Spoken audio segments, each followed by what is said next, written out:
Assalamualaikum warahmatullahi wabarakatuh. Hai dan sanak sedonyo ba'a kabanyo. Hai orang Indonesia, apa kabarnya? Semoga diberi kesehatan, keselamatan, kebahagiaan. Sehat kantong, sehat pikiran pastinya ya. Untuk teman-teman terima kasih yang udah mampir di Celoteh Chat, bercerita yuk bersama Chat. Kali ini aku akan berbagi, sebenarnya ini story dari seseorang. Ini mungkin ada sebagian orang mengalaminya, mungkin juga tidak. Dan ini merupakan sebenarnya itu hal yang menyedihkan sih. Menyedihkan dan mengecewakan. Tapi sebelumnya untuk melanjutkan, jangan lupa untuk like, subscribe, dan komen. Komen yang positif karena kita orang Indonesia pasti punya etika dan budaya. Ini aku pernah menjumpai satu orang, seseorang lah gitu, bukan satu orang sih, seseorang. Dimana kan kalau orang yang lagi ada masalah itu teman-teman apalagi perempuan itu cuma butuh didengar aja, nggak harus kita ngasih pendapat atau apapun gitu. Kalau seandainya mereka menurut kalian seperti apa, baru kalian mengasih pendapat ya.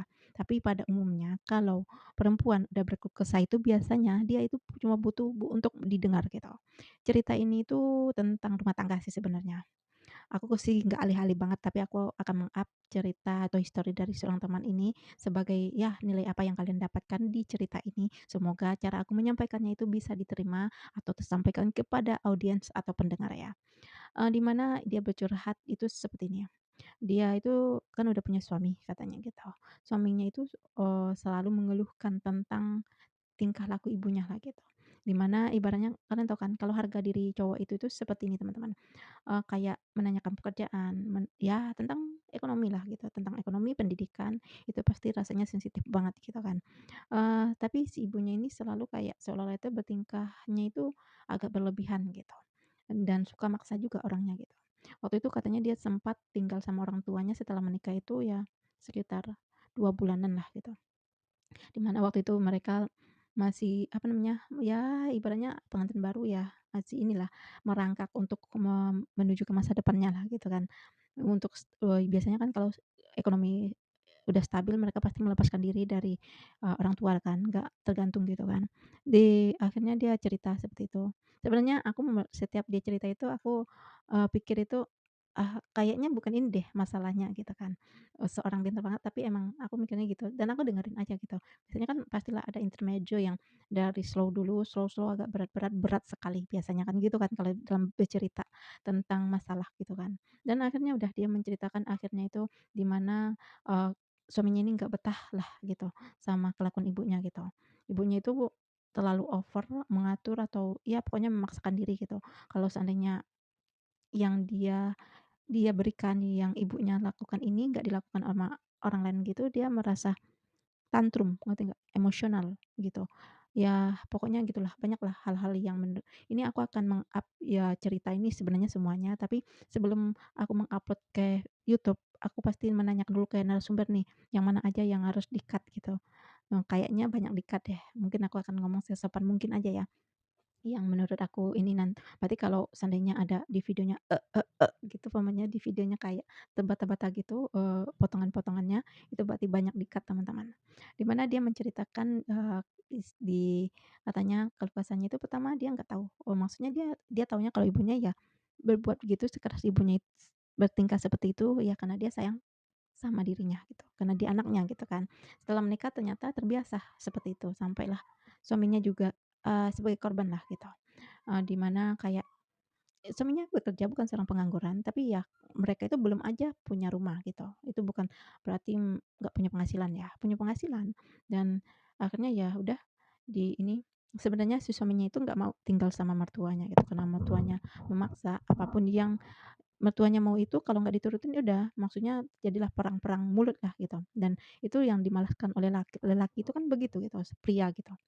Udah dia ikut tinggal di rumah orang tua dari si wanita gitu, si istri yang ini yang cerita yang istrinya ya. Terus akhirnya ya gimana ya, ini lagi-lagi tentang harga diri cowok gitu, di mana si mertuanya itu selalu kayak dia kalau duit itu dia ada gitu, dia belikan sesuatu untuk suaminya ini, suami dari anaknya ya, menantunya lah gitu kan. Terus ngasih langsung nih, langsung ngasih umpamanya beli baju nih, ngasih nih langsung ke si menantunya ini gitu. "Nih baju buat lu," katanya gitu, dengan kata begitulah gitu, "biar diganti," gitu. Itu kalian tahu nggak, kalau benar-benar seorang lelaki itu pasti rasanya itu ada tersentuhnya gitu, maksudnya ada kena lah gitu ibaratnya, eee, harga dirinya gitu kan.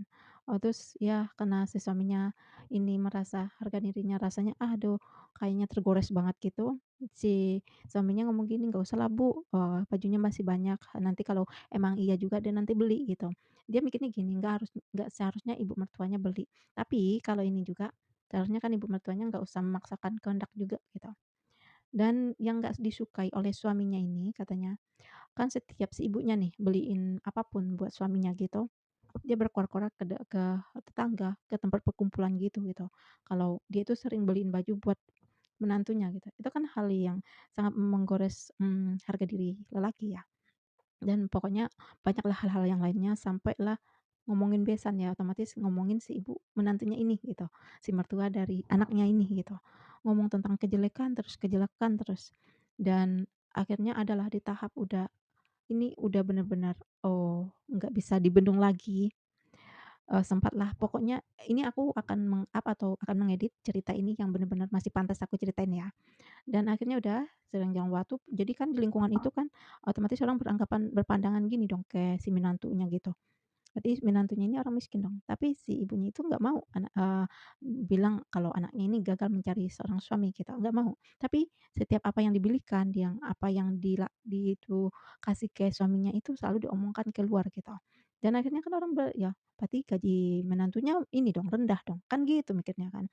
Jadi buat oh ini kan, dan akhirnya itu di tahap di mana itu nggak nerima itu, udah di tahap kesabaran lah, garis kesabaran gitu, si suaminya itu sampai pengen mereka itu cerai aja, pisah gitu, nggak tahan gitu. Kecuali kalau si, istrinya ini mau pindah di rumah, tapi kan karena, si mertuanya ini, ibunya ini lebih dominan, jadi ya gitulah, susah gitu. Si ibunya ini emosional, kalau umpamanya apa pun yang dilakukan nggak dituruti, permintaannya nggak dituruti, dia tantrum kayak ya anak kecil lah gitu. Biasanya kan hal kecil itu ya bisa besar kalau ibunya yang udah ini gitu. Dan ya udah di tahap udah mau ini, dan ibunya pun ngomong, "Udah biarin aja kalau mau cerai, cerai aja," gitu, "emang nggak berguna," gitu, "lagian kurang baik apa dia," gitu, "apapun dibeliin," gitu, "semuanya dibeliin," gitu. Sebenarnya ada yang kenapa terjadi perceraian itu, si mertuanya ini, si ibu dari si anak ini, itu ngomongin tentang keburukan tentang besannya, ya tentang ibunya, itu didengar sama suaminya gitu ya, nggak terima lah gitu. Itu udah di tahap, udah di tahap udah kesel aja gitu, dan udah dan malamnya itu dia ngomong ke istrinya, "Mau pindah nggak? Mau ngontrak aja nggak?" Gitu. "Nggak apa-apa, kontrak berapa petak," gitu. Dia si istrinya ini juga sebenarnya mau katanya, tapi dia nggak mau berantem sama ibunya gitu. Kalau ibunya ini kayak itu, ya dia itu malu gitu kalau berantem sama ibunya itu ya teriak-teriak sampai semua orang tahulah gitu, harus tahulah, biasanya ya begitulah gitu. Terus udah akhirnya, ya udah kalau gitu, karena aku rasanya di sini menurut, si suaminya itu dia udah nggak ibaratnya harga dirinya sering dilukai gitu, terus ibaratnya nggak ada kenyamanan lah di rumah ini gitu. Udah kalau gini, jalan terbaiknya ya otomatis kita berpisah gitu kan. Kalau ibaratnya kalau tinggal berpisah kan nggak mungkin kan kalau walaupun statusnya suami istri gitu kan. Ya udah, gimana gitu. Dan nih hampir aja gitu.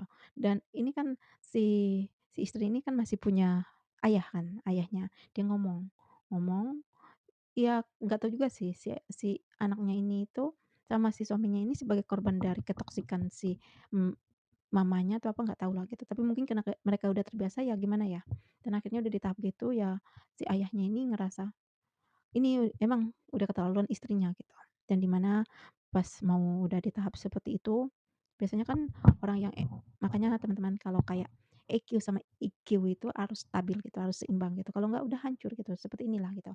Makanya kenapa orang yang terlihat pintar itu kelihatan egois karena EQ-nya itu lebih rendah teman-teman, jadi kurang stabil gitu.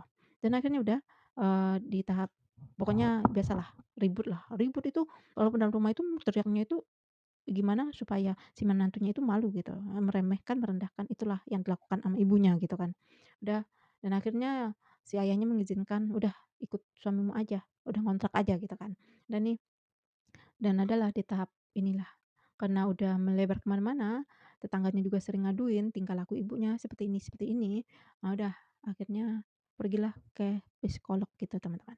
Tapi pertama itu cuma ini aja, biar si ibunya ini ikut, itu dia itu kayak bilang kalau papanya ini mau terapis gitu, dan udah nyampe di sono, setelah ini ya kebuka semuanya gitu, dan akhirnya pas diinin ibunya itu agak sulit katanya, tapi harus ada cara, nggak tahu caranya seperti apa, akhirnya si ibunya ini mau di apa namanya, diterapi seperti itu.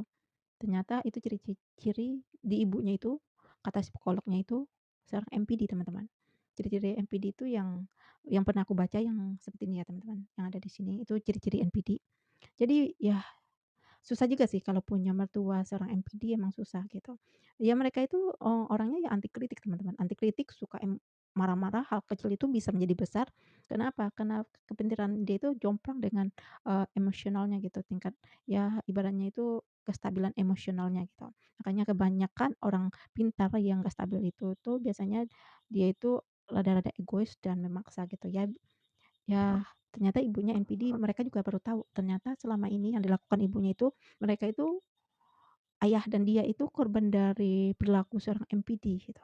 Itu sangat sangat inilah gitu. Tapi ya alhamdulillah katanya keluarganya itu, rumah tangganya itu terselamatkan ya karena udah pindah dari rumah rumah mereka lah, rumah ibu orang tuanya lah gitu. Tapi ya gimana ya, ini, mungkin kalau aku ya, kalau orang udah seperti itu ya kita hindari. Jadi inilah akhir dari ceritanya, sesingkat mungkin aku usahakan supaya, tersampaikan ke audiens atau pendengar. Tapi bagi teman-teman kalau udah menemukan ciri-ciri yang tadi di video tadi, ya kalian harus waspada juga. Mungkin orang tua kalian juga ada sifat seperti itu, ya sebaiknya pergi ke psikolog ya. Ini sudut pandang aku aja ya. Ini aku bukan kalian harus mempelajari dengan peristiwa seperti ini, enggak, teman-teman. Kalian, aku pengennya nilai apa sih yang terdapat dalam penyampaian video ini, itu aja sih, teman-teman. Dan ini akhir dari cerita singkat, sesingkat-singkat mungkin, dan mungkin next video aku akan menceritakan history dari diriku sendiri, history dari teman-teman, history yang dari orang yang pernah aku temui, dan terima kasih buat teman-teman yang udah nonton dari awal sampai akhir, yang udah support aku juga, dan sampai jumpa di next video. Bye-bye.